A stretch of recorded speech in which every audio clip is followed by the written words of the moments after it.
বৃহত্তর নোয়াখালী সাংস্কৃতিক ফোরাম এটার চিন্তাধারা আসলে দীর্ঘদিন।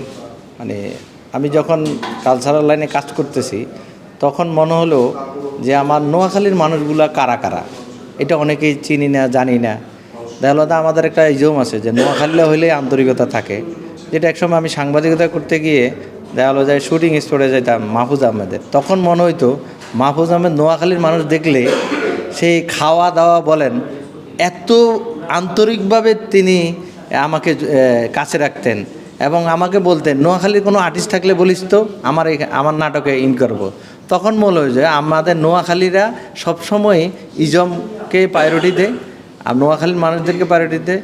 এটা একটা আমাদের এই কারণেই আসলে বৃহত্তর নোয়াখালী সাংস্কৃতিক ফোরাম করা, যেটা ফেনী, লক্ষ্মীপুর যারা আমাদের সেলিব্রিটি আর্টিস্ট আছেন, যারা নাটক অভিনয় করেন, চলচ্চিত্র অভিনয় করেন, মিউজিকের সাথে আছেন, সবাই যেন অন্তত বছরে একবার এক ছাতার নিচে দাঁড়াতে পারে, নিজেদের সুখে দুঃখের আঙ্গো বাড়ি নোয়াখালী, আর বাড়ি হেনি, আর বাড়ি লক্ষ্মীপুরা, যেন এই কথাটা বলতে পারি।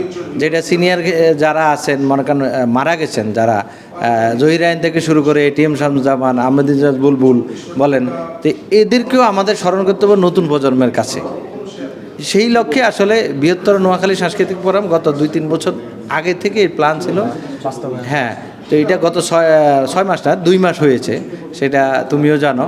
তো আমাদের এই 2 মাসের ফসল আজকে মনে কর শিশুমত্র নাম রাখা হয়েছে, আজকে আনুষ্ঠানিক দেখা হলো যে এই জায়গাটা আর কি।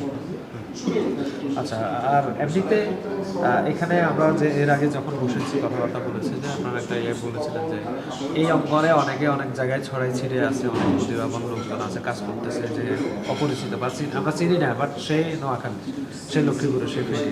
তো আবার অনেকে আছে নতুন মুখ, উঠতে চায়, কাজ করতে চায়। সেক্ষেত্রে তাদের জন্য নতুন যারা আছে তাদের ক্ষেত্রে, অথবা সিনিয়র যারা আছে তারা অনেক সময় কাজ, মানে অভিজ্ঞ লোক বাট কাজ পাচ্ছে না। এখানে তো বিভিন্ন সেক্টর আছে, সেক্ষেত্রে তাদের জন্য কোনো উপকারিতা আছে কিনা, বা তারা এটার মাধ্যমে কোনো লাভবান? তাদের জন্য আমি সবসময় আছি। আমি এই সংগঠন ছাড়াও সবসময় চেষ্টা করি, আমার কেউ যদি নোয়াখালীর থাকে, আমি আমার জায়গা থেকে যদি সম্ভব হয় তাকে গান লেখাই, গান গাওয়াই, আবার দেখা হলো যায় নাটক লিখাই, আবার নাটকে অভিনয় করার সুযোগ দিয়েছি। এর ভিতরে আমার একটা নাটক রিলিজ হবে অশান্তি সঞ্জে, ওখানে নোয়াখালীর প্রায় 7-8 জন কন্টেন্ট ক্রিয়েটর অ্যাক্টিং করেছে, অভিনেতা সব প্রায়। এগুলো শুধু মেইন আর্টিস্ট ছাড়া সবই নোয়াখালীর। তো আমি সবসময় তাদেরকে সুযোগ দিয়ে আসছি, কিন্তু এই সংগঠনটার মাধ্যমে আমরা চাবো, আমি চাই যে তাদের কোনো দিক নির্দেশনা থাকলে, কোথাও কোনো সহযোগিতা লাগলে আমাকে ফোন দিবে, আমি যতটুকু পারবো সহযোগিতা করব। আর কেউ আপদ বিপদে পড়লেও চেষ্টা করব তাকে আমাদের সংগঠনের মাধ্যমে তাকে হেল্প করা, সে হোক গানের ক্ষেত্রে হোক, মিউজিক নাটকের ক্ষেত্রে হোক, চলচ্চিত্রের ক্ষেত্রে হোক। অনেকেই জানে না কোথায় যাবে, কাকে ধরবে, কার নাটকে অ্যাক্টিং করার মতো সুযোগ, তার অভিজ্ঞতা কেমন, তাকে স্কুলিং করা লাগবে কিনা, তার তো স্কুলিংয়ের ব্যাপার, শেখারও ব্যাপার আছে। তো না শিখে অনেকে যদি আসতে চায় সেটা সম্ভব হয় না। সেটা তোমার যোগ্যতা নিয়ে তোমার আসতে হবে, সেটা তুমি পড়াশোনা করেই আসতে হবে। এই লাইনটা পড়াশোনার বাইরে কেউ কারো জায়গা নাই।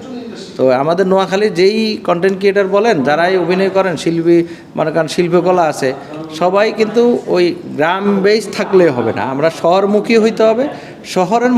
শহরে কাজ করলে হবে কি, আপনি ওয়ার্ল্ড ওয়াইড আপনাকে চিন্তাধারা ফেলে দিবে, তখন আপনার কাজের ইয়াটা বাড়বে, মাপ বাড়বে, আপনার কীভাবে ডেলিভারি দিতে হবে, আপনার পার্সোনালিটি বেড়ে যাবে। তো এই ব্যাপারগুলো আমরা একটা সংগঠনের আমরা চাবো নেক্সট টাইম আমাদের অনেক কিছুই হবে, আমাদের অফিস হবে, ঈদের পরে আরও অনেক কিছু প্ল্যান আছে।